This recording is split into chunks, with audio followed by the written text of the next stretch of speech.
Hey, thanks for joining us for another episode of Triple Play. Don't forget to like and subscribe, and don't forget to support those that support us. Our main sponsor, as always, Brookes Bible College. If you don't know about Brookes Bible College, by now I don't know what's going to get you to know Brookes Bible College. They're an awesome Bible college here in the Midwest. And their goal is to give you an awesome education, but on top of that, do it at an affordable cost. You know, I know you probably know a little bit about ministry. The average church size is between 60 and 75 people. Did you know that? Yeah. Okay. Yeah. You know how much the average debt of these students coming out of college is? No. $60,000 to $75,000. Wow. It's going to be tough to pastor a church of like 60 to 75,000 debt with 60 to 75,000 people, unless they're good givers. They better be wealthy. Yeah, better be very wealthy. Small church with wealthy people. Exactly. Well, that said, or you want to be a missionary, like our last guest, we were talking about some accidental missionary stuff. All that stuff, you can't do that if you got a lot of debt. So Brookes Bible College, consider them. They try to keep their costs down so that you can get a great Bible degree, whether it be in biblical authority or in counseling. They do counseling as well, and just can't recommend them enough. So check out Brookes Bible College.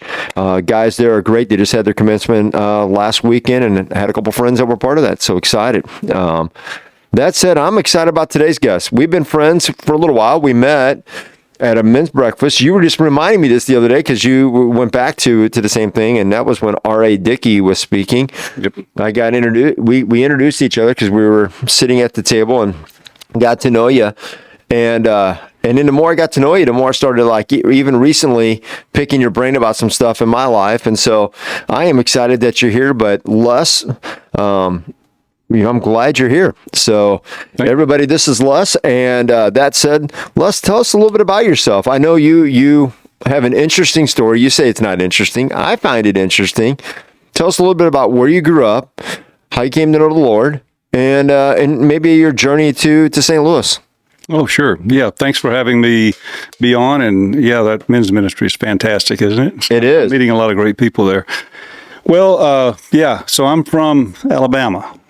So you hear in my voice, I've been in St. Louis since 1988, St. Louis area since 1988. So that's a bunch of years, 30-something years. And anyways, but my Alabama, South Alabama roots and my twang probably is still there. I can make it happen even more.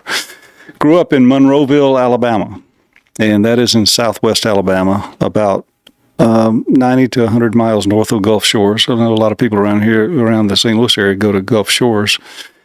And it's a small town. It's the town you may have heard of, right?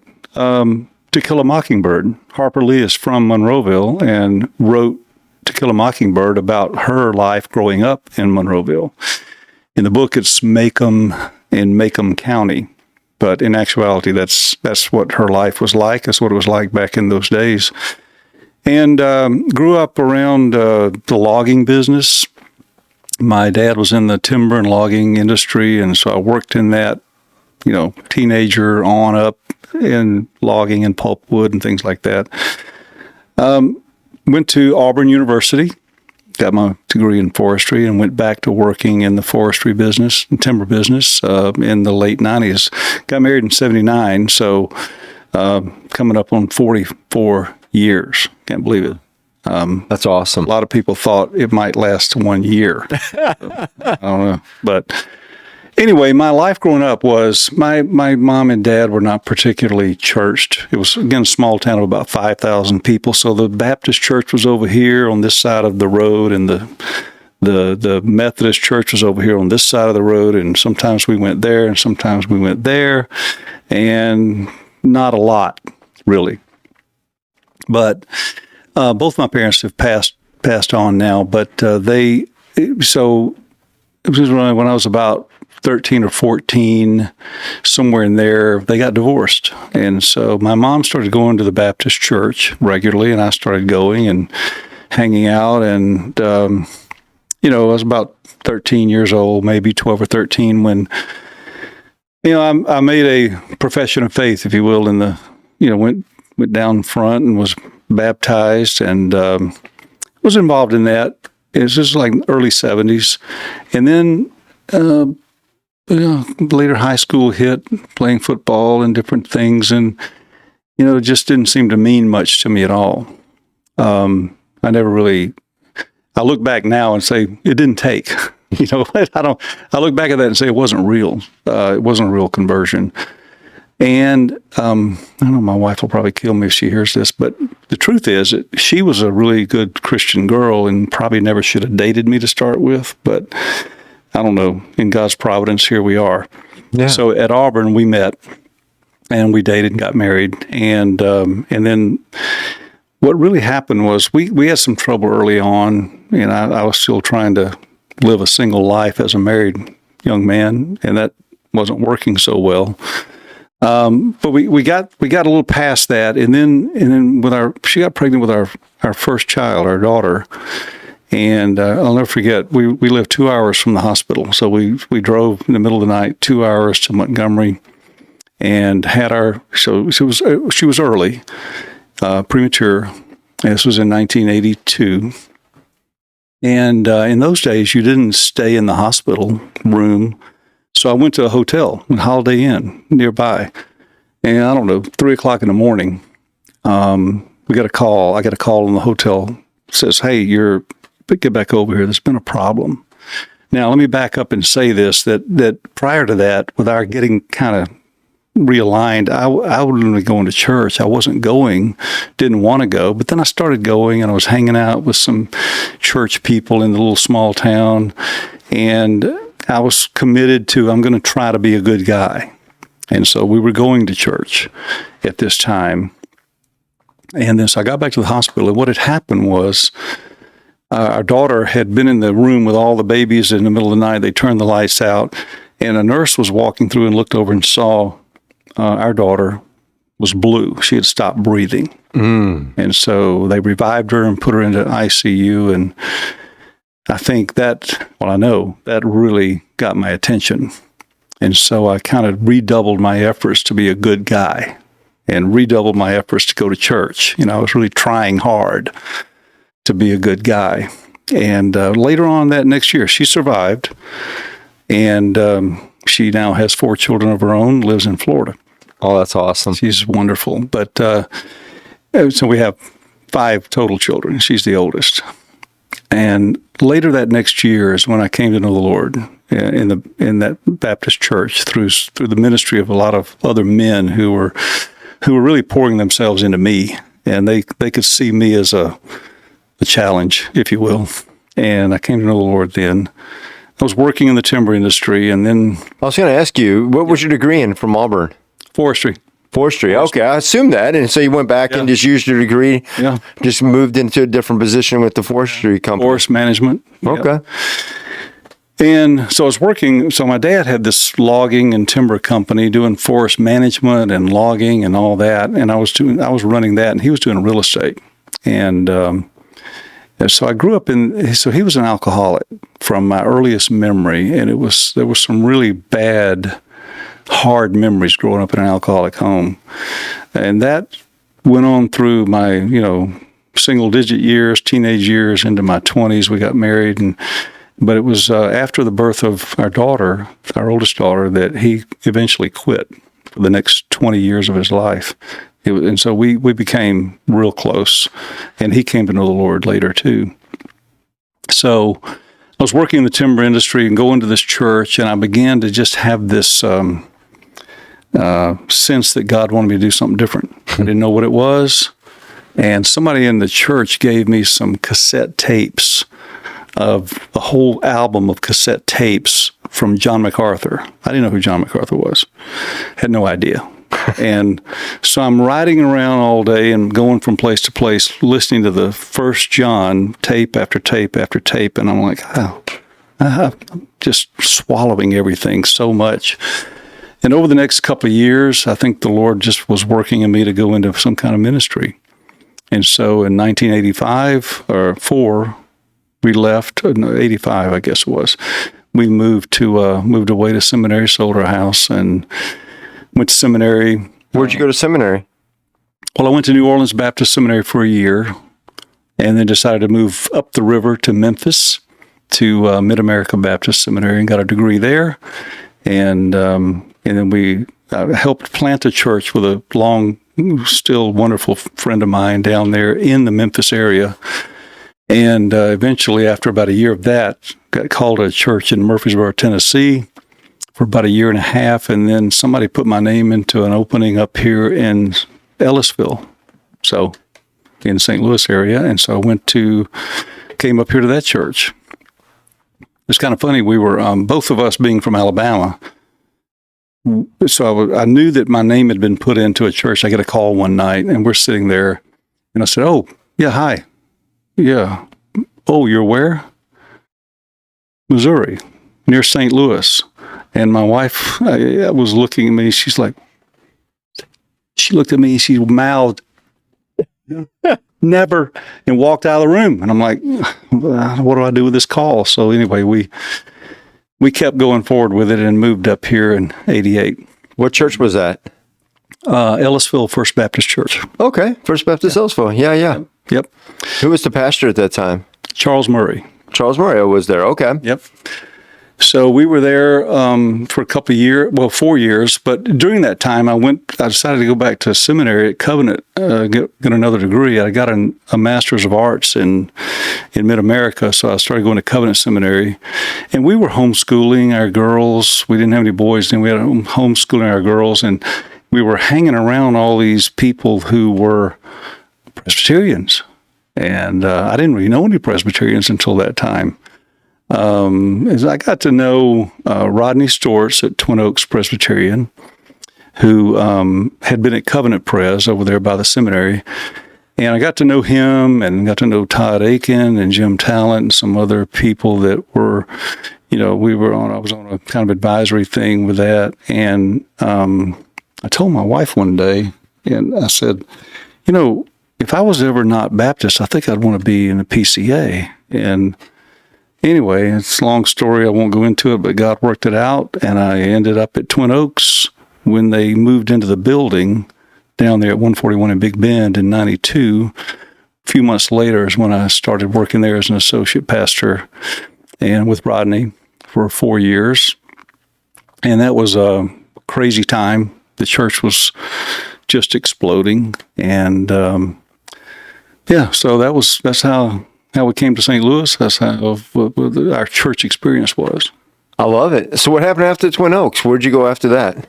Okay, so I decided I needed to be a solo pastor. So I ended up putting my name out there and went to a church in Georgia. And we have some great friends from that time there. We were down there in 3 years, but we moved to near Macon, Georgia, and I was pastoring a church. And really during that experience by this time we had 3 more children. We had 3 little boys.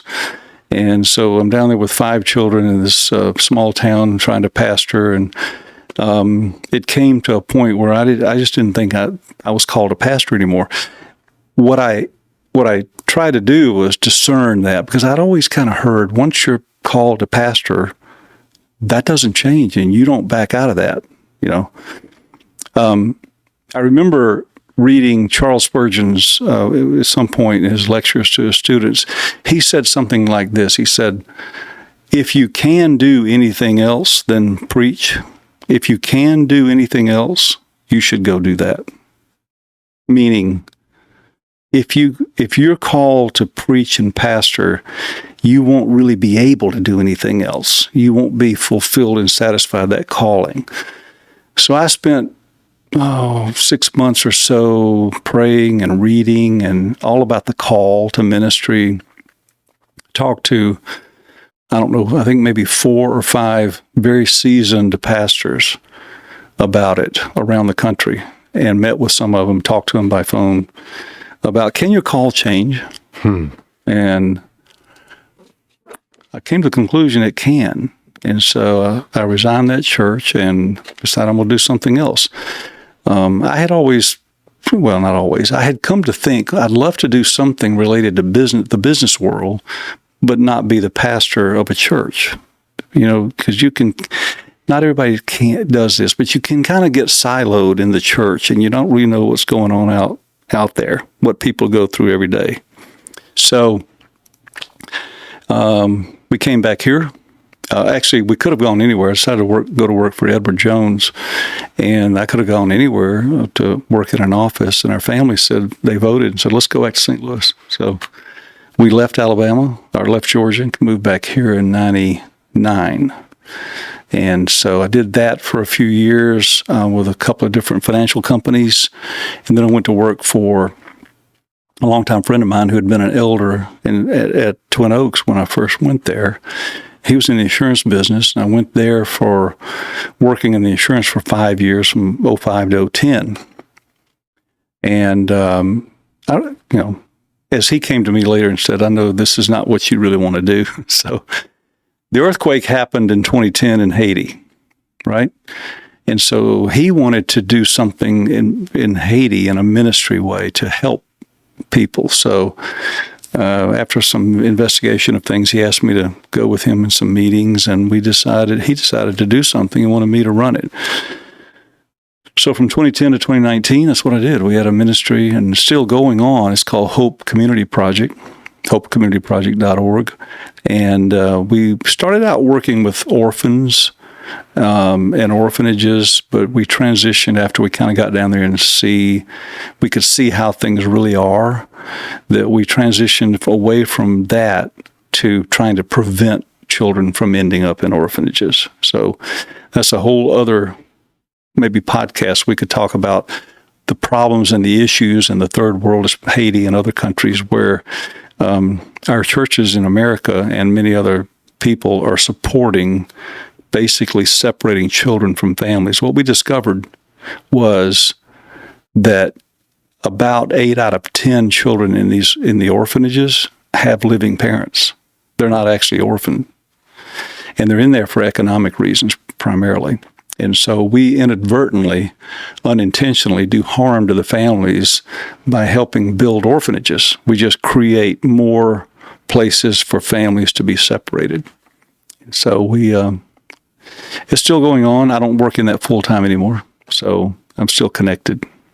That's awesome. And then how did you wind up with where you're at now? Corporate Chaplains of America. Yeah. Yeah.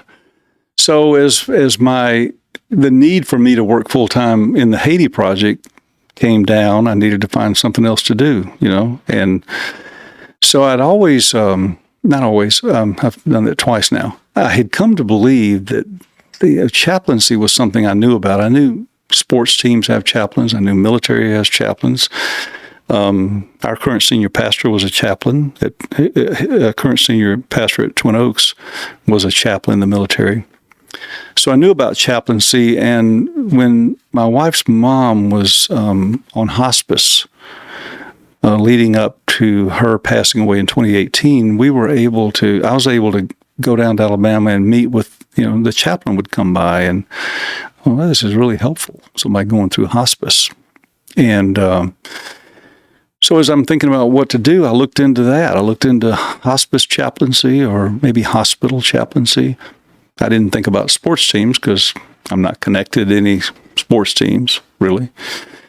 And I looked into that and discovered, okay, you need to do some training. So I went and did some training. I moved down to Alabama for 6 months and did some chaplaincy training at a hospital in Columbus, Georgia. And I drove back and forth. While I was down there doing that training, which you have to have certain certifications to become a hospice or hospital chaplain. And it's funny because when I was told that you have to have like 2 not CME, maybe it is CME. You have to have 2 of these credit things. And I thought, okay, I can knock that out in a weekend.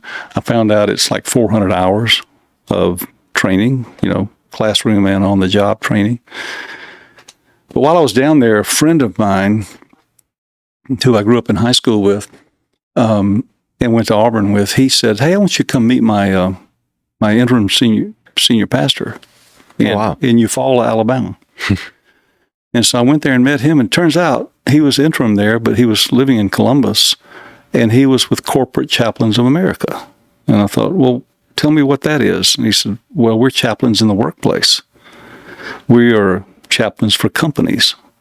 And I said, I never knew that existed.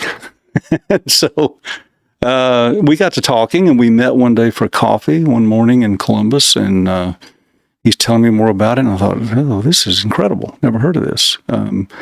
Anyway, that began a conversation through 2021 when I was down there, continuing on when I came back here in January of 2019. That continued when I came back here in January of 2020. And we were talking, and they weren't sure. They didn't have any. Corporate Chaplains of America didn't have anybody in the St. Louis area representing them, no chaplains. So since nothing was available, I went to work for a hospice company, hospice chaplaincy. And then things began to progress a little more. And I ended up starting with them full-time in October 2020. Get my numbers right here. In October 2020, I became the first full-time chaplain here. And it was all through that connection made when I went to Georgia, or went to Alabama and Columbus, Georgia, to do hospice training. And I thought, this is great. I'm going to get to go into companies and talk to people, and serve them. That's awesome. So how does a company find out about Corporate Chaplains? I mean, I'm in business. I've never even heard of them. Usually is it word of mouth or?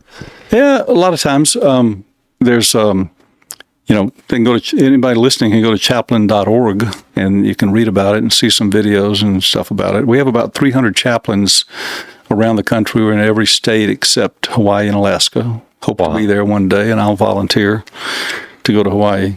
If they want me to move. But we're in every state. It's there's a lot of ways that it happens. Word of mouth is one. You may have heard of an organization called C12, which is for business owners. There's kind of a business roundtable, and there's there's chapters all over the country. There's a chapter here, and these business leaders are Christian-owned business or CEOs, and they're involved in that. And so they hear about it through that kind of resource. And that's the key, is that the businesses that we are connected to and work with are businesses that want a Christian chaplain in their workplace, and they want us to connect with their employees, and they hope and pray that that there may be some spiritual connection. I'll tell you more about that in a minute. But so we go, so they can find out about what we're doing by chaplain.org. There's a lot of word of mouth, things like that. And what we do is we go into the workplace. So I'm connected right now to 12 companies in the St. Louis area. Some of them are based here, and some of them are here as part of a company that's got places all over the country. Okay. Like locations. And what they want us to do is care for their people face to face. A lot of companies have employee assistance programs, EAP, so they can pick up the phone and call an 800 number, a toll-free number, and talk to somebody and if they're having a problem or issue. But we are sort of like an EAP in person. We're an employee assistance in-person program. And so every week I visit every one of my companies, and I walk through, we call it making rounds. I walk through the company, or I go to a job site if it's a construction company and things like that, and see people and just try to get to know them and interact with them, remind them who I am, remind them that what I'm here for. And I'm here for them, for their family, their people they care about. Could be anybody that's connected to them. If somebody goes in a hospital, they have an aunt or an uncle or a daughter or a son or a mom or dad goes in the hospital and having surgery, and they want somebody, they don't know anybody maybe, and they want to have somebody there, that's what we'll do. They can reach out to me. Unfortunately, sometimes it involves funerals. And I've done some funerals. I've done some weddings. And so it can be any number of things. And so I'll go and talk to people. And one of the things that there's three things that we stress. So when we sign up with a company, they know, everybody that gets introduced to the chaplain knows that we don't impose our faith on anybody. So in other words, if we want to talk about faith, it's by their permission. They invite me to talk about it. Right. And it's confidential. So they can talk to me about how they feel about the boss. And I'm not going to go tell the boss. I don't go tell the boss anything. I don't go tell them, hey, I just talked to one of your people and they don't like your HR person, whatever. I don't go tell anybody that. So they know it's confidential. And there's a couple of exceptions to that. If somebody's a harm to themselves or others, or there's child abuse, I have to report those things. But it's confidential and it's by permission, and they know that I'm not going to go down the faith road if they don't want to go that way. But I'll try to walk with them through whatever struggle they may be having. That's awesome. That's awesome.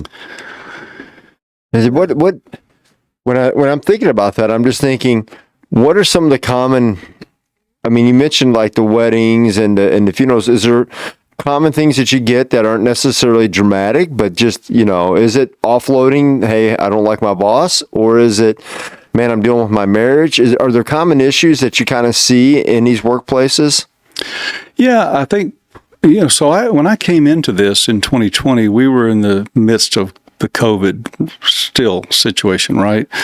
And there were a lot of companies that were, a lot of people in these companies had just coming out of that, the shutdown and all of that, and going virtual and not seeing people. And they had kids that were kept out of school and couldn't go see their loved ones in a nursing home or a care facility. So, and yet still the companies were trying to produce and do and work, and there was a lot of stress. And so I was just at a mental health symposium put on by one of my companies. It was like a week ago, and I was shocked. See, about 7 of the companies I have are construction related. So you notice my boots, right? the mud on my boots. So construction related, some kind of where they are building things or, tearing down things and these are hardworking people, right? And what I found out, I kind of knew inherently maybe, but the stats on people in the construction industry, for instance, are the mental health struggles are pretty high. And anxiety and all kinds of sometimes family issues. There's a lot of companies that these guys work long hours and hard hours, and a lot of them are away from their families for long periods of time. So it causes stresses on their own families. Here's the thing, everybody out there in the workplace has stuff going on. I tell them, if you don't have something going on now, you did, or you will. Absolutely. And it's coming. I mean, life comes at us hard, right? Things we don't expect, we don't know. And it could be a diagnosis that they weren't expecting. It could be a problem with a teen child. I see a lot of that. I see people want to talk about their struggles with their children. And right. So we talk about that. There's been marital and relationship struggles. Aging parents is another one that's big because a lot of the folks, they have parents that are aging and they're like, maybe they need some extra care and they don't know kind of how to navigate that. They want some help navigating it. And I can provide, some help. I've seen that and experienced it, but also some local resources to help them get through those things. Financial struggles. I think a lot of I've seen is a struggle with their job. Not that they don't like their job, but the pressures of it and the push to produce more, to do more, to go harder. even though the companies all really try to do things to help care for their people, and I got great companies I serve who do care for their people, or they wouldn't have me. Right. I was going to say that. They do care, but the pressure's there. Everybody feels the pressure of producing and building and completing projects, and so people are just like, we're all the same. When the pressure's applied, it can stress us out, and we need a place to go, somebody to talk to, somebody to just bounce off of and say, yes, well, I don't know how I feel about this, and we talk it through. I had someone at one of my companies, and I can't be very specific, but in the last year, it was feeling that kind of stress. And we talked and a number of times. And again, I don't force the faith conversation, but I have sometimes asked, well, is this something that do you have a support network, a church, a faith community? And that may open the door. And so that opened the door, and we began having a conversation about it. And this person came to know the Lord through, a series of conversations. It was just amazing to see.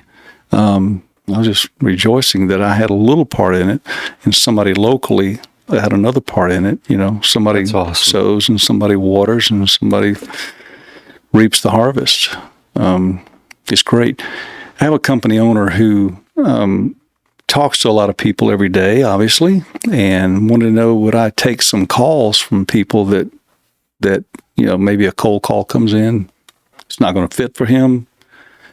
I said, sure. So I set up a call with somebody one day, and we're talking, and I made the call. It was a Zoom call, but we weren't on video. And so we start the conversation. I noticed his accent was not Southern. It was not Midwestern. It sounded different. I said, so, by the way, where are you? And he said, I'm in Ireland. I said, okay. So we began having this conversation about faith. It's something he wanted to talk about. He wanted to talk about faith. So that wasn't really a direct employee, but it was connected to my chaplaincy and talking to somebody in Ireland about the Lord and about their faith and going back to church and recovering, their childhood faith. It's been a great conversation. Oh, that's awesome. Yeah. That's really, really cool. That's, I think it'd be fun. Do you do a lot with CEOs? I mean, are the presidents of these companies, obviously they hire you for their employees, but are they tapping into you as well, do you find? Some do. Yep. They're not above having some struggles themselves. I was thinking that. I was thinking, like if you're a medium-sized business and economic times turn or something, having somebody to be able to talk through and pray with you. Yep. Can be a huge thing, because sometimes as owners we try to strap everything on our back and become Superman, or we try to beat our employees to produce more, and the answer is in neither of those. Yeah. Yes, sometimes owners, sometimes the managers, project manager, CEOs, CFOs, HR. I mean, it happens. Just recently I was with a company that I was introduced to. I'm newer with the company, and I was introduced to one of the workers on it was a construction site, and the person said to me, and I introduced myself, gave him my card, and I said, well, if I'm here for you, if anything's going on in your life, your family, and he said, actually, I just lost one of my family members and was really struggling, like recently. And we were just now meeting, and we talked a little more, and I was able to just ask some questions. How are you trying to handle that? Do you have support? Do you have family? And no, not much. And the person said to me, I'm trying to be the strong one. I'm trying to do it for everybody else. And he said, I'm finding out I need somebody too. It reminds me, so this is particularly with men. Men are so, and by the way, I serve men and women, right? But in the construction industry, it's a lot of men.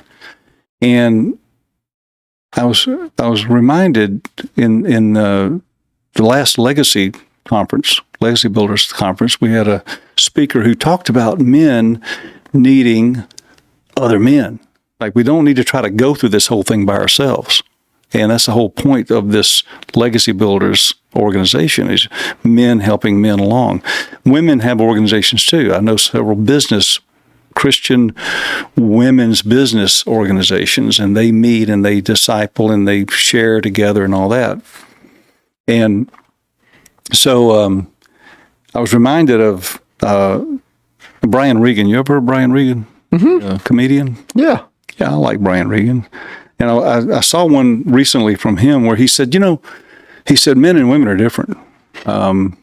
Yeah, well, that's a revelation, right? He said, but like, for instance, a friend of mine, a friend of ours, the couple's going through a divorce, and anyway, so I went to play golf with him. It's been about 6 months. We decided to play golf. And I go play golf and come back, and my wife says, well, so, how's John? He said, fine. Well, how's he handling the divorce? He said, how would I know? She said, well, you just played golf with him, didn't you? Yeah, but we were playing golf. Well, you didn't ask him how he's doing? Well, why would I? We're playing golf. And she said, well, is he dating anybody? He said, well, why would I know that? Well, said, you were in the golf cart with him for 4 hours and you don't know anything about what's going on in his life? He said, well, I know he's got a new driver. So that's what we do, right? We don't open up and talk. Well, I always call it getting the details. My wife will go, did you get this, or did you find out about that? And I'll be like, hon, those are the details. I can tell you this. I can, like in that case, I'd be like, he's divorced. I might ask a question or two, but getting deep, as you said, we're there to golf. Yeah, we're just playing golf, yeah. But yeah, so I think and I think this is generally true. I saw some stats recently about how many men, and I'm probably part of the stat here, how many men have really close men friends, and it's a staggering low number, right? We kind of think we can do things ourselves. We're tough. We'll make it. And if we do have a few close friends, we probably are like Brian Regan and the guy playing golf. We're not really asking deep questions, and we're not offering deep insights to ourselves. So anyway, I try to be able to be there for the people that I serve, to serve them wherever they are in a faith journey, or if they're not on a faith journey, and see if I can give them some wisdom. And of course, I'm coming at it from a Protestant Christian perspective, and I'm trying to help them see a way clear through the fog of whatever they're going through.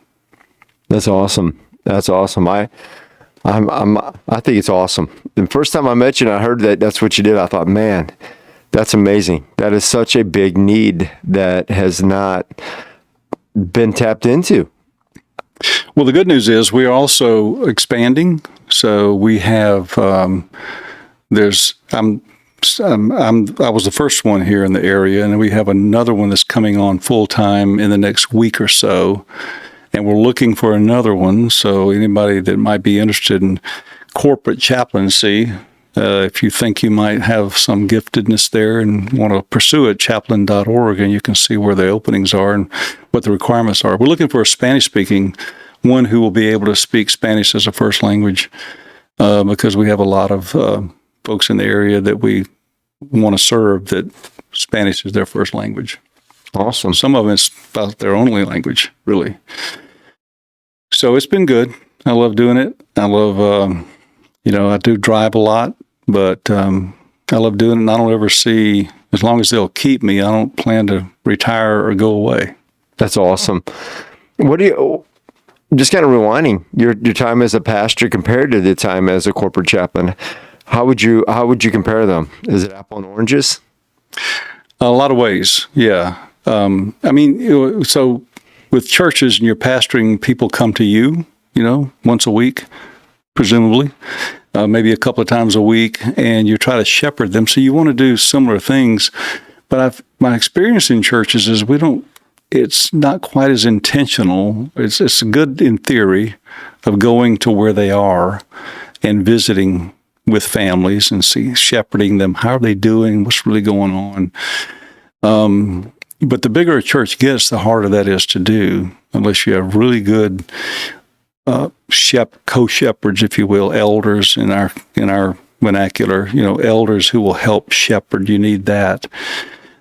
But in the ministry side of things, it's really hard to connect out in the workplace with people, like where they are Monday through Friday, Monday through Saturday. You find out about, somebody's in the hospital. You find out about that, yes.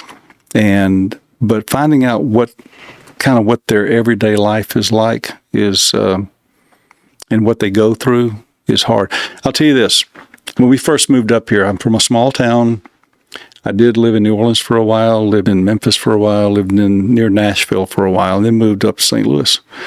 And I remember at Ellisville, some of the guys so I'm on staff at the church. Yeah. And I would plan, let's have a meeting of some of our leadership at 6:00 on a Tuesday night. No problem. I'm around, right? I'm here. I'll just stay here right from my office and have the meeting. But then guys would say, "Wait, we can't get there. Why can't you get here?" "Well, we work downtown." "Okay, I see. So you're coming from downtown. Well, why don't you leave early?" "Well, we can't leave early, for one thing. And if we do leave early, if we leave at a certain time, we're stuck in all the traffic." I had no concept of this. Right? It took me a while to figure out. I have to think through what these guys have to go through and what the women have to go through to get to meetings at the church. Well, yeah, just come on. We'll have a meeting here. Well, wait a minute, Pastor. That's your job. We have other things going on. We have life happening. We have softball going on. We have kids playing soccer. Those things are all fun and important, and you can't just discount those and say, forget all that. You should be at church every time we have something. Yeah. So I have gained a different perspective getting out of it and getting on the other side of it from a ministry perspective.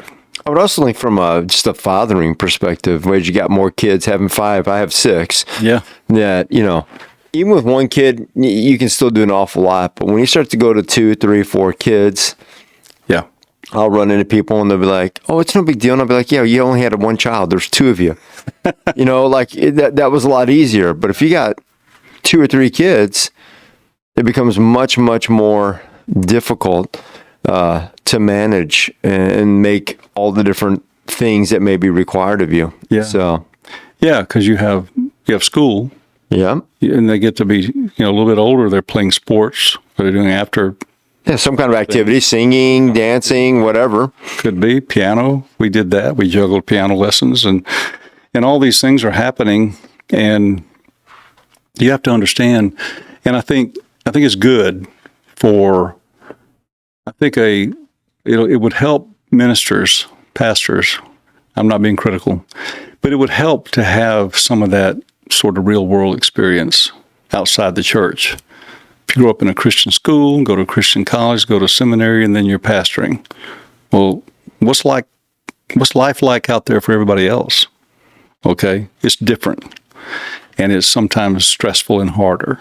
So, a good perspective. You might hear a little bit different language in the workplace. Oh yeah, you might get a little different attitude. Though you'll get attitude in the church, but it's definitely usually a little bit different in the workplace. So yeah, I hear the language. As I tell. Here's the thing. I tell when I have the orientation, I kind of get to meet everybody, and I say, look, a couple of things. I said, you can say anything to me. From my own experience and from what I've heard through the years, living and in ministry, there's not much you can tell me that I haven't either heard or done. So you're not going to surprise me. You're not going to shock me. I had one guy recently say, "I can shock you. I'll tell you something." I said, "Okay, tell me later." But, there's not much I've done a lot that I shouldn't have done. And I've seen a lot, and I've heard everything. So, you're not going to hurt my ears.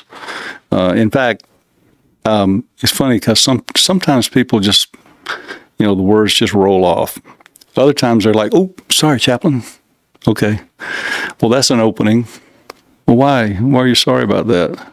Why? Because of me? Well, it's like being around a preacher. Well, okay. So I get that at the gym. I get that at the gym, and I'm not even in the ministry. Yeah. They just know that I'm a believer, a Christian, and so they'll say something. Oh, Josh, I'm sorry. Probably shouldn't have said that in your presence. Yeah. So, and I teach people, but like on Wednesdays, I go to youth group. They all know I bust into the gym, and they know not to bother me because I have to hurry up and get in and out. If they want to talk to me, catch me a different idea. I think it's great that people know those things, and you have a chance. You don't have to. I tell people, if you just live the gospel and you ooze Jesus, it doesn't have to be weird. Yeah. You'll have opportunities to talk, and it'll be very natural. You don't have to, just be patient. Yeah. Be patient. Something's going to come in your life, and you can just say something as simple as, "Can I pray for you?" And often they'll be like, "Yeah, man, I'd appreciate it. Would you like me to pray right now?" Let's just do it right now. Let me pray for you. You're at the gym. Yep. And then pray for them, and then send them on their way, and they might come back to you and be like, "Man, you're different. What makes you different?" Or tell me about this Jesus, or tell me about church. I always tell them around the holidays, there's a lot of guys that are away from their younger guys in their college. They're out of college, but they're working jobs here in St. Louis, and they'll be at the gym. A lot of those young guys looking for women. And I laugh with some of their jokes because, they're funny. I remember being that way. Mm-hmm. And so, but I will love about the holiday time. I'll be like, "Hey, if any of you guys are not going to go somewhere, just let me know. You're invited to come to church with me on Sunday for Easter. You're invited for, Christmas Eve service at our church, or, and I'll invite them to things like that. And even though that, they may not take me up on it, I can tell they like to know that they're cared about and that they were have an invite. Yeah, and I think that's the key. They know you care, and they may not do it, but they know you care enough to bring it up, and offer it. Yeah, and that's I don't know who said it. People don't care how much you know till they know how much you care. And who made that phrase up, I don't know, but it's a good one. Just caring for people, and that's what we try to do with corporate chaplains, and care for them in the workplace instead of waiting for them to show up at our doors at the church, which they may not, ever. Yeah. So, yeah. I love it. I think it's amazing. So once again, I'm going to make sure it's on our screen, and we'll put it on the drop notes, but how do they reach out to corporate chaplains? Well, chaplain.org. It's real simple. Chaplain.org. And look there, and there's everything about what we do there. And then they could reach me if they'd like to. My email, and give that out here. Yeah. Yeah, I don't care. Okay. That's up to you. And if you do, give questions. Lprouty, Lprouty at chaplain.org. All right. And shoot me an email. If you want to talk about it, maybe a company that wants to talk about it and explore it, I'll put you in touch with the right people. That's awesome. Well, thank you so much for being here today. I really enjoyed this conversation. I know everybody else will too. Thank you, Josh. Hey, thanks. And hey, everybody, again, don't forget to support those that support us. Don't forget our guys with financial planning, Andy McCallum and his gang at Resource One at 636-458-1798, or Chris with CS Design. They do our intro, outro, and a lot of little things to keep this podcast rocking and rolling. 573-436-3717 if you have any web design or graphic design things. And lastly, Jeff Earhart and State Farm at 314-821-JEFF, which is 5333. And you might just catch my normal co-host, Scott. I know some people have asked, when Scott coming back? Guess what? In the next week, he'll be back starting to pop in on podcast again. So his time as a baseball coach and dad on that is winding up. So he'll be back here shortly to catch some podcasts and start get rocking and rolling with me again. So we're looking forward to that. Hey, thanks again. We'll catch you guys next episode. Thanks, Les.